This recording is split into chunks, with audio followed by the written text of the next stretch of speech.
Hey everyone, and welcome to episode 24 of The Independent Agent. I'm Jordan Goodman, and my brother Justin is right here. I feel like I was saying that with an accent, like I've been in quarantine too long. Okay, so typically we do the drink, and it's a verse, the ultra for Justin. But Justin, I don't see an ultra here. There's an update. So I had reached out to Michelob Ultra to see if they were interested in sponsoring our podcast, and the answer from them, despite our massive audience of 17, was a resounding no. And I'm shocked. I know, but but I'm spiteful, and as everyone knows, it's scorched earth with me. So what we're gonna do is over the next 3 episodes, I'm boycotting Michelob Ultra. 3 episodes. So for 3 weeks, we're going to track the Michelob Ultra sales and see what happens across the board. Is that going to be any correlation to their sales relative to COVID? Well, sales are already up, but we'll track the difference. Okay, perfect. Perfect. So what do we got today? So today we have what was the drink Libertine. called? Libertine. So Brett Fulmer, doesn't he live in Newport, I think? He said near the Back Bay. Great dude. You guys might know him as Broker Brett, or he does some excellent work with the Insurance Nerds. Yep. Dudes. So he sent in a cocktail. Actually, I just played a poker tournament online with Zoom with him last night. And who won that? Yours truly. There was him and 8 other dudes, most of which are far smarter tech and most things in life than me. So I felt really proud to take all their money. I did tell them ahead of time you were You gonna do did. that. You gave them fair warning. But no, it was wonderful. So what we're drinking is his drink he recommended called the Libertine, which is way too complicated. To start, I had to boil simple syrup. Wow, I haven't even had a drink yet. Simple syrup with I want to say oregano, but this is not oregano that we have in here. Yeah, it's you're tailing off. The bottom line is, okay, it took longer by double to make the drink than it did to set this podcast up. For sure. Yeah, but it's got egg white in there, frothy egg white. It has maple syrup in there. It's got lemon. It's got orange juice. It's got bourbon. It's got a whole lot. So it also has honey. It's supposed to have orange marmalade, but Brett said I could sub honey. And we're going to give it a whirl. All right, here we go.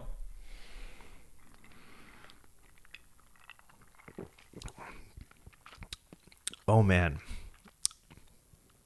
Brett, that is so sweet, dude. It's not bad. Oh, my goodness. This is not half bad.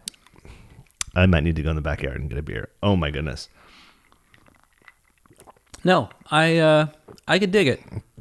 Holy goodness. Well, some of rosemary, us don't, that's what I was thinking of. Some of us The don't name have palates like myself, and so you're not able to appreciate the finer drinks like this. Oh, man. Gosh, you guys see my face right now. They can. If they're on our YouTube channel, they can see it. Oh, holy goodness. All right, let's move on to the first question. Okay, here we go. This one, you're the king of cutting expenses, so here we go. My agency is taking some big hits right now, and my staff is seeing the writing on the wall for the agency because so many of our clients are being wiped out by the shutdown. I need to start cutting expenses now. What and where do I cut? Yeah, so I've actually had experience with this, and I started doing this again in December, I think, of last year, 19. When the 2008 collapse happened and the rug was pulled out from underneath all of us, I went line by line and just slashed everything. So I guess my question to you would be, how long do you foresee this going, and how much do you actually need, right? So Justin and I have had the conversation that he and I are personally going to take a hit on this unless that PPP funding comes through. But even still, we are. And is any of the measures you're going to take to cut expenses actually going to be significant enough to impact your business? So let's say you go, okay, well, my cable bill, my rent, my internet, I've got various other vendors, etc. Most of those you still need, right? So it's not you can eliminate them. So if you can cut them down 10 or 20%, if it comes to an amount that is 1 to 2% of your revenue, I'd argue that you're just thinking too hard, unless you're a huge agency and 2% is a large amount of money. But if you're a smaller agency, this thing is probably going to be short-lived in the sense for the insurance agencies that you won't experience the same type of destruction as some of like restaurants will. I think we'll come back quicker. So I don't think you need to go crazy on that. That said, if you insure just restaurants, potentially you do, So I would say just go through line by line and just start cutting expenses. Just cut expense. I mean, you should do that every year. Go through it because you're going to spend money and you're going to take shots on things that you didn't know were going to work. And every year, just go back through them. That's what we do and go, okay, we don't need this. We don't need this. Okay, yeah, we're overpaying for this, but we still kind of use it. Move on. I just don't think you need to think so hard on some of that stuff. So I think one, what you can cut, unless you're cutting people, is not going to make a material impact. And in fact, It'll probably result in a death spiral if you start cutting services. And so you have to think really long and hard about some of those cuts. I think it's makes sense to look at if there's anything, let's say you've got $5,000 and $10,000 worth of cuts you can make. If you make $5,000 or $10,000 worth of cuts, you can leverage that, and I would save that money and then redirect it towards marketing in the form of whether it's generating your own ebooks or social media campaigns or retargeting for your website, because ultimately you need new revenue to solve this problem. Yeah, I mean, to that point, I'd go back to if you were able to get the PPP money, great. If you haven't or not able to, there are other funding mechanisms, and instead of cutting those expenses, like look at the Main Street lending program with the Fed. I haven't done in depth on that yet, but cursory, you get a minimum of $1 million loan at I think they said like 25 to 40 basis points. So you're paying. I mean, if interest rates, the Fed rate's at 0.25% right now, so you'll be paying 40 to 50 basis points total to get this money that you can have for 4 years. Take the money. Don't necessarily use what you don't need to use. You don't want to go crazy on it, but utilize that to kind of sustain you over the 4, 5, 6 months instead of cutting these expenses that can help your business grow. Yeah, I just think you put the money towards marketing. If you deliver value right now, you asked about cutting expenses. I can tell you in our agency, we actually started talking, because I'm the negative Nelly of the bunch. About 6 months ago, I started preparing our office for a downturn and telling them what was going to take place. I had no idea about this, but I had a feeling something was going to happen, and I said, when 2008 happened the last time, this is what took place. On our team and our stances, everyone on our team's job is secure. It's not going anywhere, regardless of how long this lasts, as long as they contribute to the organization. So for us, our people cost will not change. And past that, we know that if we have to, we will take reduced compensation. And ultimately, if we needed a loan, then we would go and do that. But that's our plan, because ultimately, if you've got the mindset that you need to cut right now, you're missing out on the opportunity to really grow during this period. What I see across the board happening, and I could be wrong, is I actually think a lot of agencies who were not well positioned could end up going under, or need to merge with an agency like your own, or producers who are unhappy about agencies who are cutting expenses, and so they no longer can provide value for the customer, that you might be able to pull those people over. So for us, we're viewing it in a different light. We're going to get super aggressive in a lot of ways, leading with value to prospects, to customers, and because anything you cut is just not materially going to make a difference.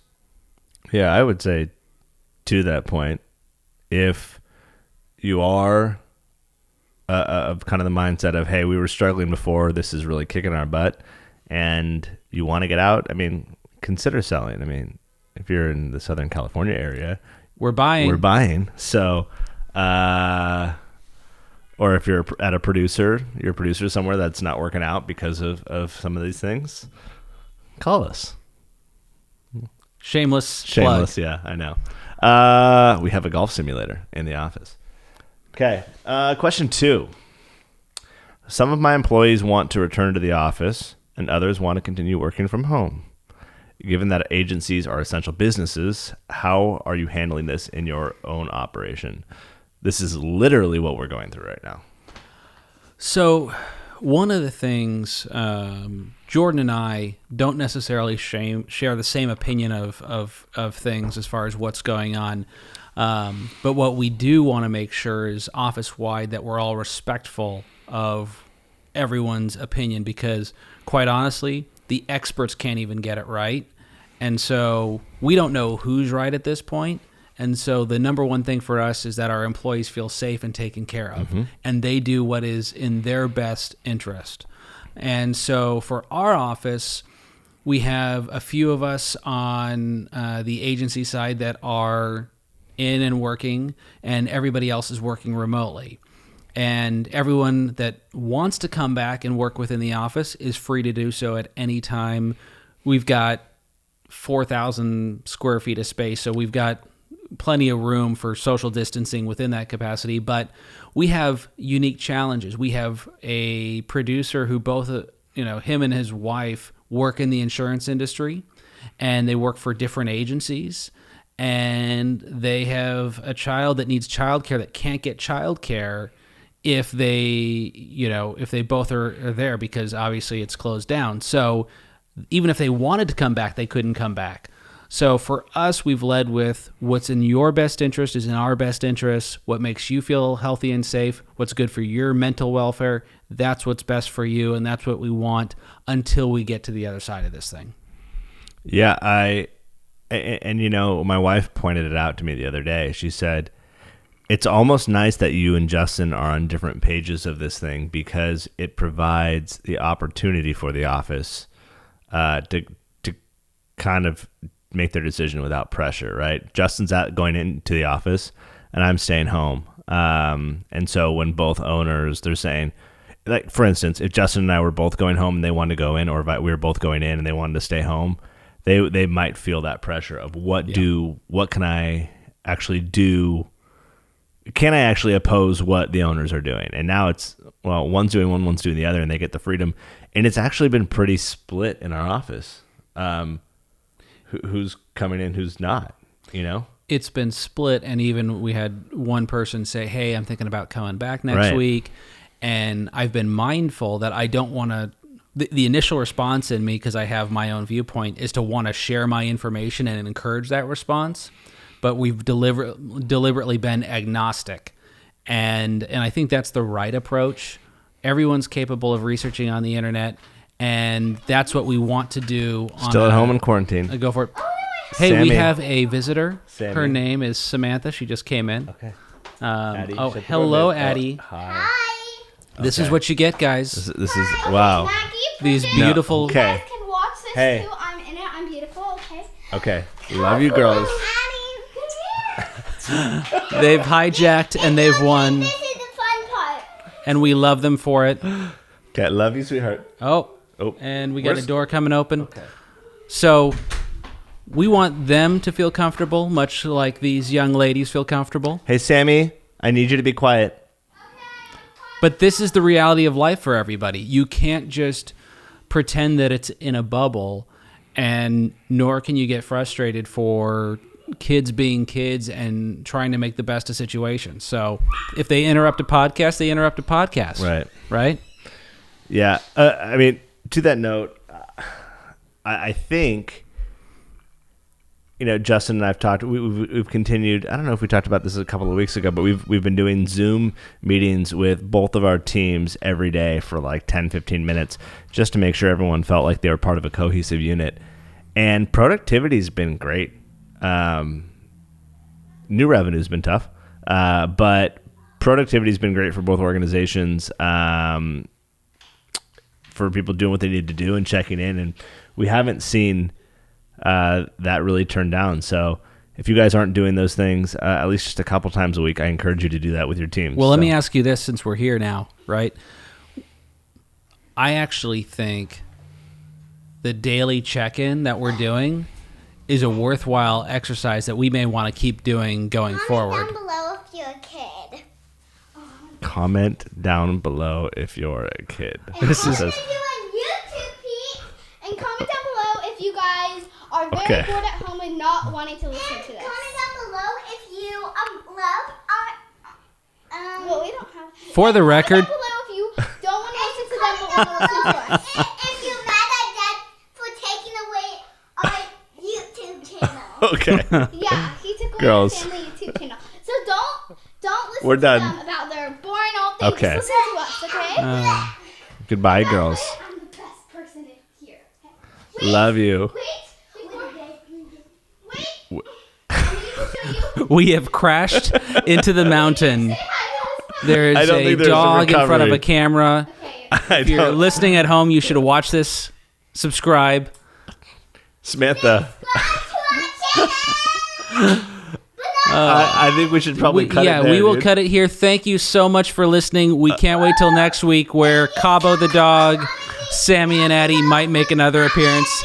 Thank you all and have a great afternoon. Good night.